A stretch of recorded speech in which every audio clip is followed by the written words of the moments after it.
Epilogue. Oh, jeez. I wonder how long the epilogue is. Because different, like, people have very different definitions on, like, how long an epilogue should be. Right? Sometimes it's like, oh, it's like 2 paragraphs. Sometimes it's like, oh, yeah, this is like another, like, whole chapter. I hear a creaking sound. It's the old, heavy, rusted door of the shed opening. Light pours in through the crack in the door. It's enough to wake me up. Senpai, are you awake? I don't even need to look to know who's approaching. It must be that time already. I take a deep breath and open my eyes.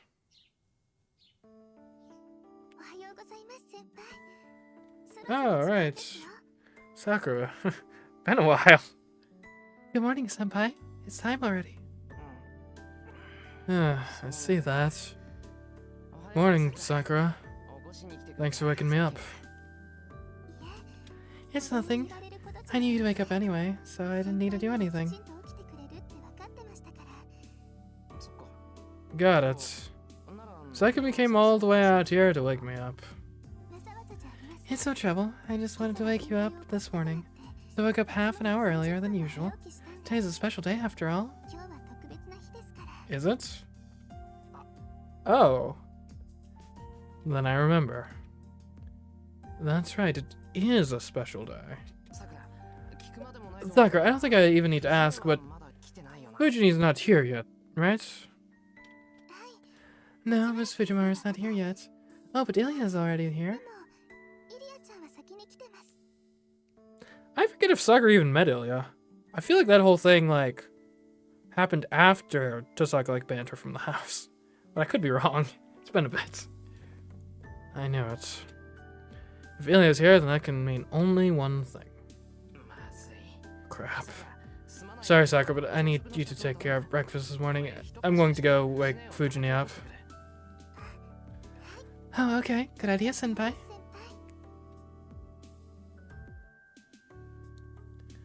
Luckily, I was up late last night, so I'm still in my work clothes. I'm glad I don't need to change to head out. I'll be back in 10 minutes. You're in charge of the house until then. Yes, you can count on me. Hey, Shiro's awake! Yeah, I just woke up. I'm going to go wake Fujini up, so go help Sakura with breakfast. I put Ilya on the shoulder and head off to the front entrance. She beat to it? Ah! I said I was going to wake up Shiro, Sakura! Ilya fumes at Sakura as she stomps over to the shed. This sort of thing is hardly unusual anymore. Ilya said she wasn't going to return to her home country, so I talked to Fujini about taking her in. Seems to me like you probably need to talk to, like, the Japanese government about getting her, like, permanent residency status, but whatever. She was vehemently opposed and suggested that she would take in Ilya at her house. Since then, Ilya has been staying at Fujimaru's house, and of course she's been coming over with Fujini mornings and nights. It goes without saying that they're coming for breakfast and dinner. The two have been living together for 2 months now, and they're practically joined at the hip.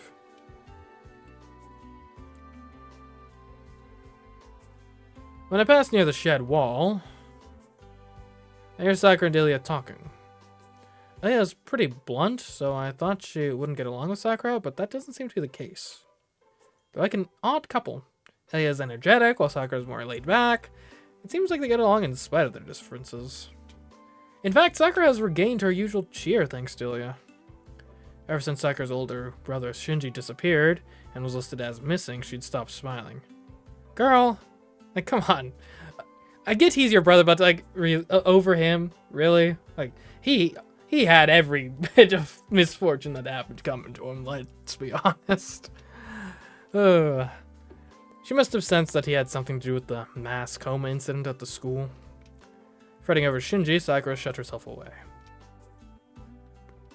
It was Ilya who forced her to get over it, and Sakura's in her normal cheerful self when she's with Ilya. Yep, Sakura's smiling again. I'm truly happy about that. Sakura's most herself when she's smiling, that gentle smile of hers.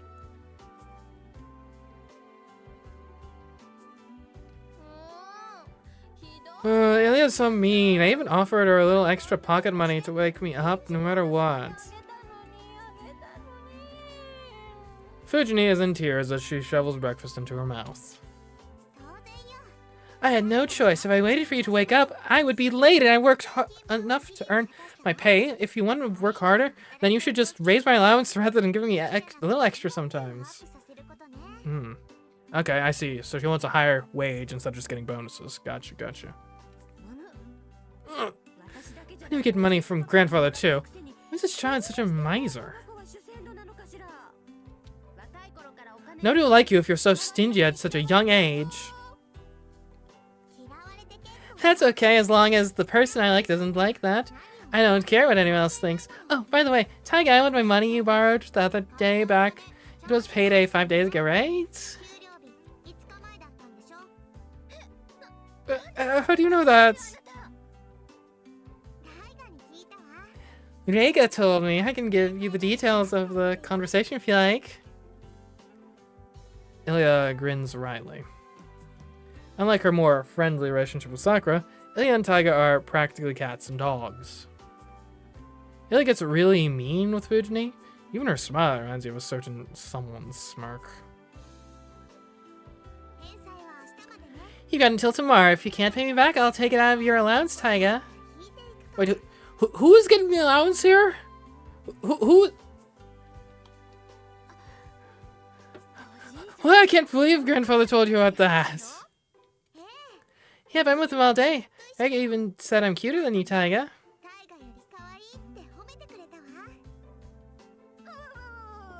What have you done, Shiro?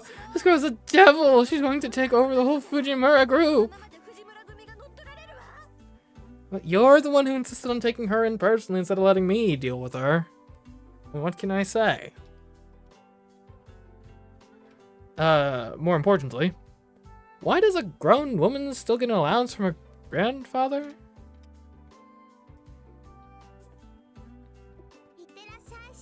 See you later, Shiro. You're coming home early today, right? I'll wait here, so come home quick. Yep, I'll try. Take care of the house, Ilya. She might as well just live in this house for all I care, Tummy. That's what I initially offered. Fujini sulks as she hides behind my back. Yeah, back up, Taiga. Don't give Shiro such a hard time. Ilya shrugs off Taiga's comment. Looks like Fujini isn't really in a position to push back against Ilya. Well, I'm going ahead. Don't dawdle and wind up late for school, Shiro. Fujini lets out an engine roar and disappears like a speeding bullet. She got a driver's license last month. Okay. Since then, she's been late for school a lot less often, but now she has a new nickname. Rocket Tiger, or Rocket Driver. She's the only one who doesn't know about it. Oh. I stretch and take a deep breath. Sakura already left for school. She had a pretty big bowl of rice this morning, so she must be pretty driven today. Today's a big day for the Cuter Club. Now that she's the vice captain, Sakura must be really determined and enthusiastic today. Alright, I should go to school too. Today is April 7th. Schools are starting the new school year, and the season has gone from the cold of winter to the spring. Hooray. It's been 2 months. I feel like a lot has changed since she left, but the changes all seem minor. Winter is over, and it's finally spring. That's the only thing that's changed, actually. I might have grown and matured, but I'm not a different person or anything. So, not much has changed. Shiromiya is still clumsily stumbling along in Kiritsugu's footsteps.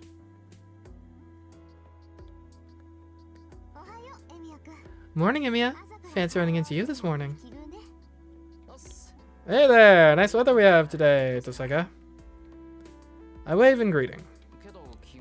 But is this really a coincidence? We run into each other almost every day. And I guess it's plausible our schedules might just be synced up, but then you start to wonder if maybe that's an intentionality as well. Well, sure, we never ran into each other that often before. So it can't be a natural confluence of our schedules unless we've changed schedules for some reason. Run into each other? Sokka narrows her eyes and glares at me, unhappy with how I phrased that. I don't think getting angry so early in the morning is good for you. Bad for your blood pressure, you know? Sokka, did you start leaving your house earlier? You always arrived later. You're never early or late to school. You were exactly on time.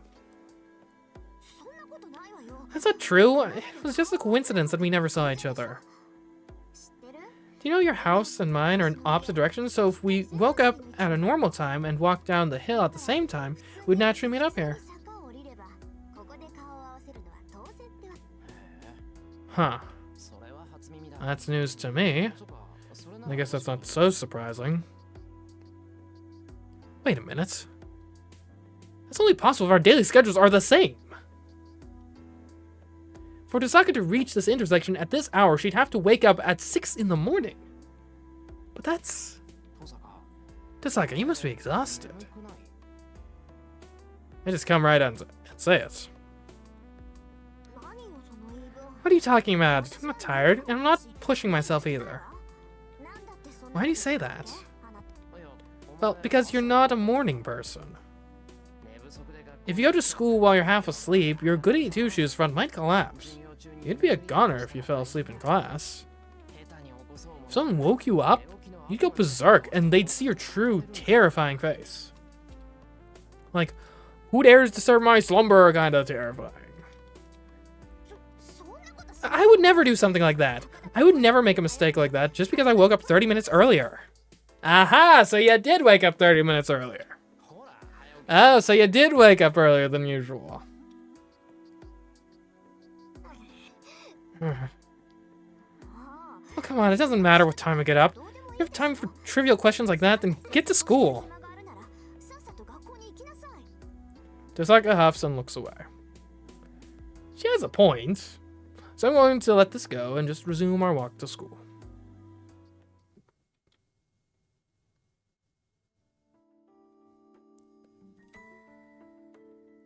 We walk up the hill.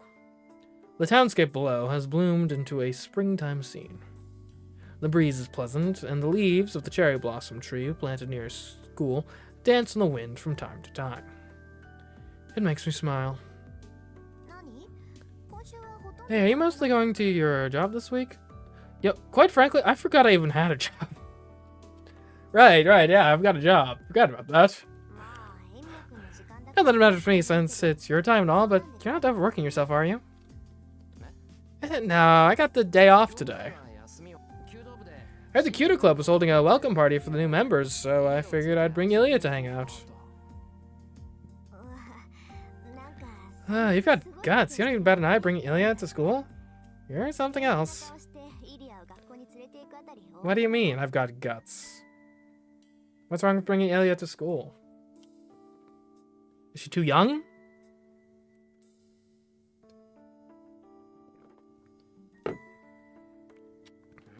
Huh? Is that bad? Ilya seemed bored, so I thought this would be a good distraction. It's bad. Anyway, I might swing by too. Hard to be bored with Ilya around. And as well, it's too dangerous to just ignore this. Dangerous? How so? I'm grateful to hear her say that. Tosaka understands Ilya much better than Sakura or I do. It's not just that she periodically checks in on Ilya's health. Tosaka and Ilya are both proper mages, right? Ilya still doesn't fully understand that she needs to hide the fact she's a mage, so Tosaka's been a great mentor for her in that regard. And so, things are starting to settle in their respective places. The church dispatch has already repaired most of the damage from the Holy Grail War, and we've more or less gone back into our ordinary lives. There are things lost that we can never get back, yes, but the wounds are slowly healing. And I should be glad to know that some of the regrets I felt before are slowly fading. But that was unexpected. Tosaka mutters under her breath. She looks down at the town, her tone serious. Huh? What was unexpected? Well, I thought you'd be depressed. I was ready to take a while for you to recover from all this. She's talking about the girl who's not with me now. It's been 2 months, and this is the first time we've brought up the golden-haired girl. Yeah, I didn't think I'd be able to recover from it either, but it's going out of my mind just thinking what might happen afterward. But when it actually happened, you acted the same as always. You didn't seem depressed. You even acted like nothing happened the next day. That's when I started to get worried about whether you were really okay or not. I can't really explain it, but it felt like you were going to die in some freak accident the next day or something. Freaking what? How does me seeming fine end with me dead? Things like that happen. A person just accidentally achieves their lifelong goal, then keels over and dies? When they think they don't need to live anymore, a car runs them over, or they just fall down a set of stairs? Look, I'm not gonna die. It's fine. Huh? That's a little hard to get my head around. I guess she's talking about dying after living a full life, or resting in peace, maybe? That's why I was worried that was gonna happen. You know, there are times it's more normal to get spectacularly depressed. What? Would you have comforted me if I got all depressed? Of course not. I would have kicked you in the butt and made you get over it in a day. I'm just disappointed I didn't get the chance. Tosaka. You little meanie you, Tosaka. She turns away, displeased. It's so funny, I can't help bursting into laughter. What? Was that funny? No. Your tough as nails line was just so which was a relief. We continue walking, enjoying the spring sunshine. The hilly road is long, and it looks as if it continues into the endless blue sky. Then she brings something else up, surprisingly casually. So you don't have any regrets? You know, Saber being gone? Her eyes are on the sky as she speaks. Yeah, I don't have any regrets. Probably. I'm not trying to put up a front. I even surprised myself with how at peace I sound. Nothing was left unsaid, so I don't regret anything. Everything went into the moment we said goodbye. What I wanted to do, what she dreamed. Maybe we were both stubborn. And maybe I really should have grabbed her hand and made her dream come true.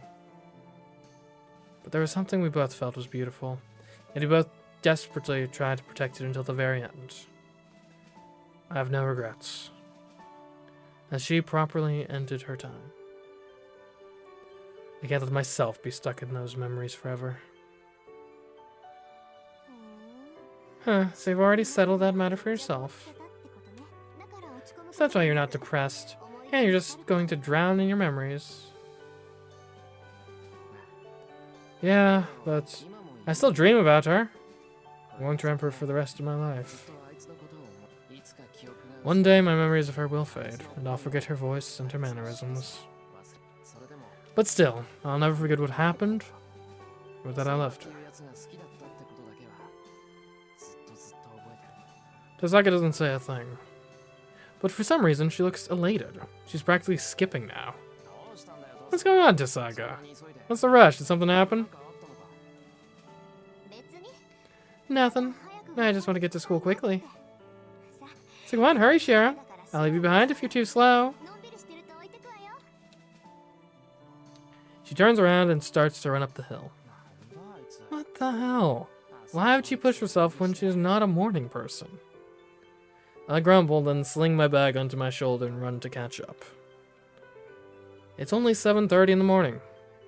It's too early for students who aren't involved in any club activities, but I guess there's nothing wrong with getting to school early. I run up the hilly road that seems to stretch into the sky, and I reach the school earlier than usual. Today is the first day of the school year. If I want to celebrate, I need to shake off old memories. Remnants of my memory will never go away. But I still need to go on, even if the emptiness in my heart makes me cry.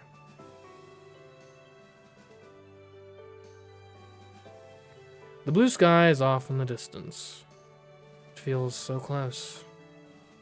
But even if I reach out, I could never grasp it.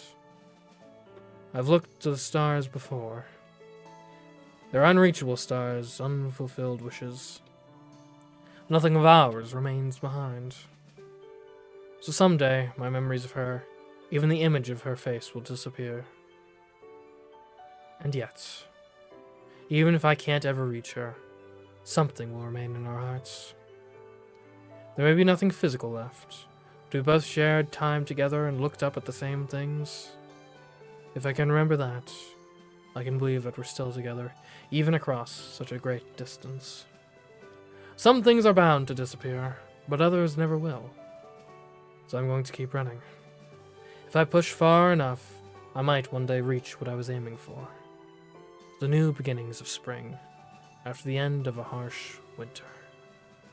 I head up the hill under the same blue sky she looked up and saw.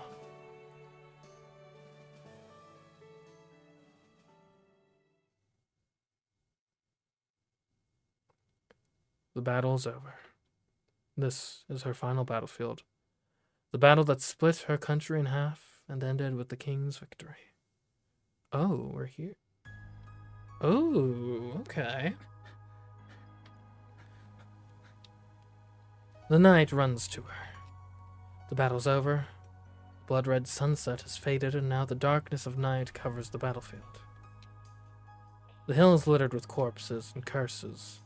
All that resentment tries to drag the survivors down with it. Through it all, the knight runs breathless. He grips his horse's reins as the wounded white steed does its best to keep up. The knight and the white horse are the only survivors. Draped over the horse's back is the wounded king. Your Majesty! King Arthur, this way! The knight must have been wounded himself, but he runs with all his might. The king he serves is on the verge of death. Even after defeating the rival king in single combat, his king sustained a fatal wound. The knight knows there is no hope here. His king will die soon. Please stay with me! If we manage to reach that forest, you shall... He calls desperately to his king. Or perhaps the knight truly believes that his king is immortal. So long as they have the guidance of the sacred sword, the king will never perish. With labored breathing, the knight crosses the mountain of corpses and heads to a forest that has not yet been stained in blood. He knows of his king's immortality. So he believes that if he can only escape this cursed battlefield and lead the king somewhere pure, the king's wounds will be healed. Or rather, he hopes. Unlike the other knights, he always believed in his king. The king had always been isolated at court, shunned by the knights and feared by the people. But the knight was proud of the young king, who never revealed any personal feelings, no matter the situation, and always remained idealistic. The knight did not serve his country. And that is why he entrusted his sword to his king, strove to aid his king, and rose to the position of the king's personal guard despite his young age. The king whose true face can never be seen. The boy tried to be fair and selfless, and did not allow his personal feelings to interfere with his duties. Rather, he hoped that if he could someday get close enough, he could see his king's real face. That is his greatest desire. He wants so much to see his king's true face, not the stern countenance the king bore on the battlefield, but the king's true face, a smiling, laughing, human face. That moment would surely come in court, when the king is relieved of all duty. Even the most perfect king cannot be on the edge all the time. The knight was proved wrong, though. But he learned to fight his expectations. He reached the rank of Imperial Guard and stood at the king's side. He guarded the king more closely than any knight and always observed the king's behavior. But the moment he wished for never came. His king never smiled. Why does that make him so angry? The king should radiate glory having achieved such success. But never once did the king seem at ease, even for a moment. He couldn't stand it. He wanted to believe this shouldn't happen, and so he wished for his king to be rewarded with light. That has yet to be accomplished. The king still remains solitary, and so the knight refuses to accept his king's death. It cannot end here. If it does, this great king will never be rewarded.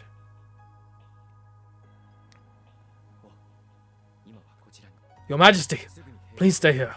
I will summon reinforcements right away. Once they reach the forest, the knight leans his king's body against a large tree. It is a race against time. Even riding hard on horseback, it will take half a day to bring back the troops they left at the harbor. Any who see the king now would know that the king will not last until dawn. Please, hold on until then. I promise I will bring our troops back here. The knight bows to his half-conscious king and returns to his white steed. Bedivere. Before he can leave, the king, he thought unconscious, calls out to him. Your Majesty, have you woken up? Yes. I was having a dream. The king's voice is faint, but there is warmth in it.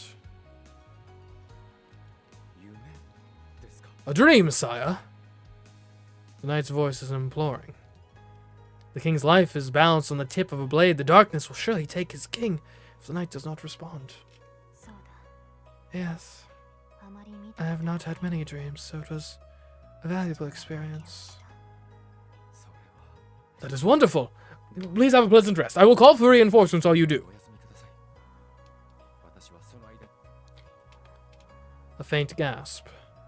The knight's words must have been unexpected. Your Majesty, have I said something to offend? No. You only surprised me. Can you still dream after you've woken? Are you saying I will return to that same dream after I close my eyes? Now it's the knight's turn to be surprised. For a moment he is at a loss for words. At length he responds, though he knows there is no truth to what he says. Yes, if you truly desire it, you will indeed return to the same dream. I've experienced it myself. I've experienced that, though I will say it's usually the dreams you don't want, honestly. Right, you wake up from like a nightmare and it's like, oh. Like, you get this impending dread of like, if I close my eyes and like, you like have to get up and just like do something random for like an hour. Because if you like, you know, you got the impending dread. If you close your eyes again, you're going right back into the same nightmare. Or maybe that's just a me thing. I don't know.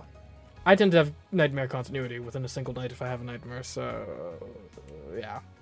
Positive dreams it doesn't work for me. It's not possible. A dream is a fleeting thing, not something to return to. Even so, the knight lies to his king. It is the first and last time he will do such a thing. I see. You're quite knowledgeable, Bedivere. The king's soft voice is admirable. The king's head remains tilted down, not looking up at the knight. The king breathes so softly that it can be barely audible. Bedivere, take my sword. The knight receives his king's final order. Listen, fast as force and travel over the bloody hell. Beyond that you will find a lake. Throw my sword into it. What? Your Majesty, that would mean... The knight knows what that means. The sword in the lake. To relinquish the sword that had protected the king and served as proof of kingship would mean the end of his king. Go. Once you have fulfilled my order, return here and tell me what you saw. The king does not take back orders. The knight takes the sacred sword and goes over the hill, his indecision weighing heavily on him.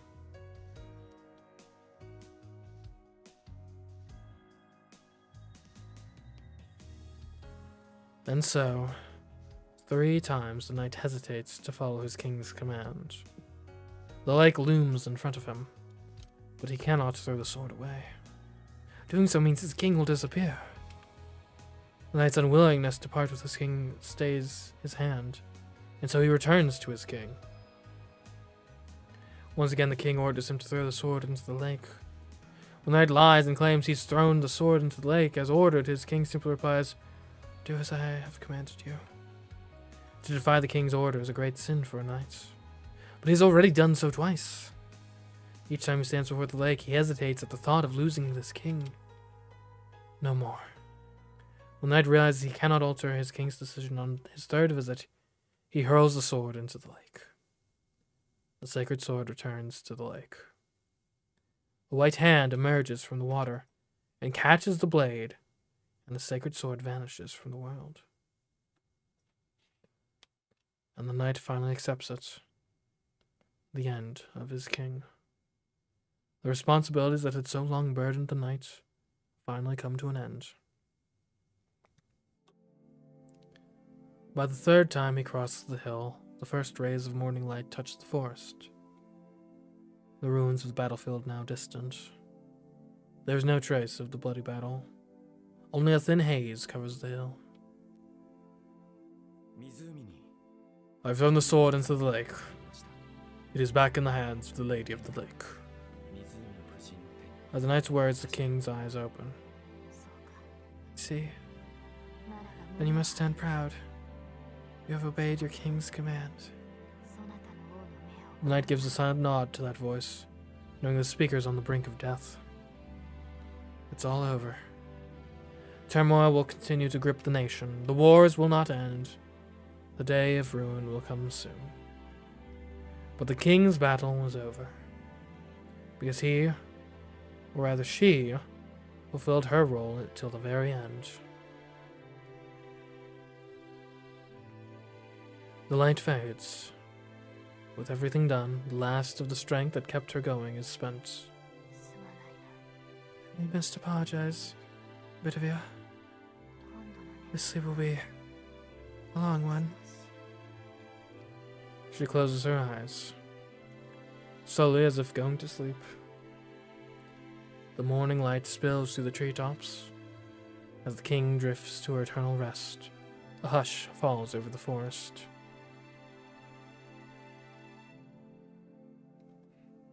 The knight continues his vigil over the fallen king. The king he wished for. The solitary king attended by only a single knight. And he finally sees the look he hoped for on his king's face. A peaceful sleep. In her last moments, the king finally found the peace that had so long eluded her. The knight is overjoyed. The knight thanks whoever gave his king such comfort, and watches the king with a sense of pride.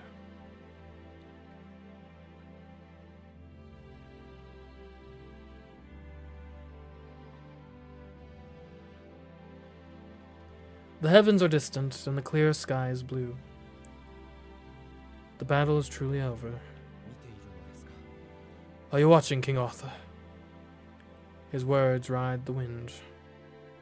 The sleeping king appears to sink into the endless blue. May your dream continue.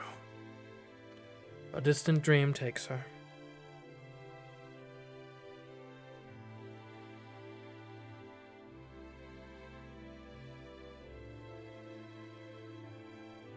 The battle is over. Let us put our swords down and rest in the momentary peace. After dozing in a warm dream, a new day will dawn.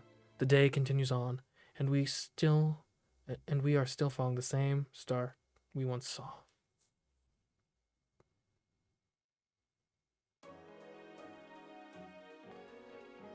Well, there we go.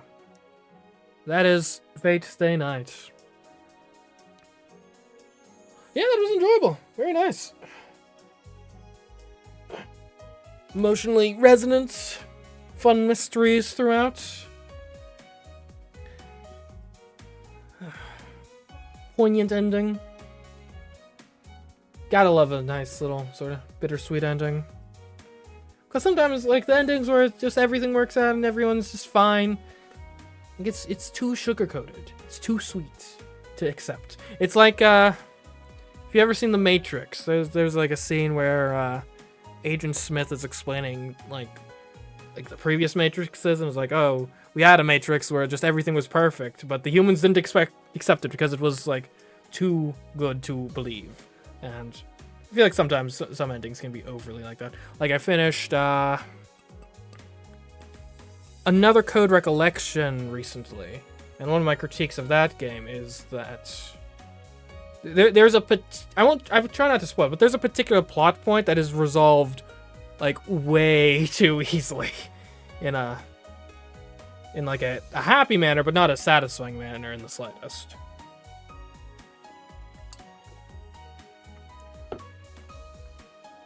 I was enjoyed when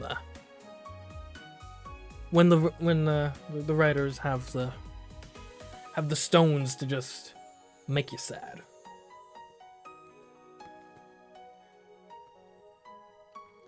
But yeah, I mean, as I understand, I think that's just route, like, 1 of 3 or something.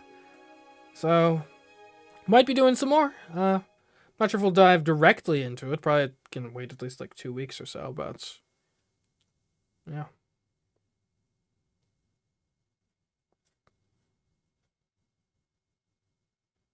I do kind of find it funny, though. So, like, one of the big, like, central, like, messages here was, like, you can't go back and redo the past. You got to be, move on regardless of, like, what suffering may have transpired. But then also, like, it is also a visual novel where you can just straight up, like, go back and try out the different routes. So maybe you do the other routes and it's that square is, or circle is squared or whatever. But I do want, and granted, I'm sure there's tons of other reasons why this was the first route, but I kind of feel like maybe that message might have been more poignant if this was the last route in the game. Where it's like, because then it's more, instead of the first route, because if it's the last route, then it's like, oh yeah, well, things didn't quite turn out how you had hoped. Well, too bad. You can't just go back in time and try to fix it. Sometimes things just turn out like one way. Oh,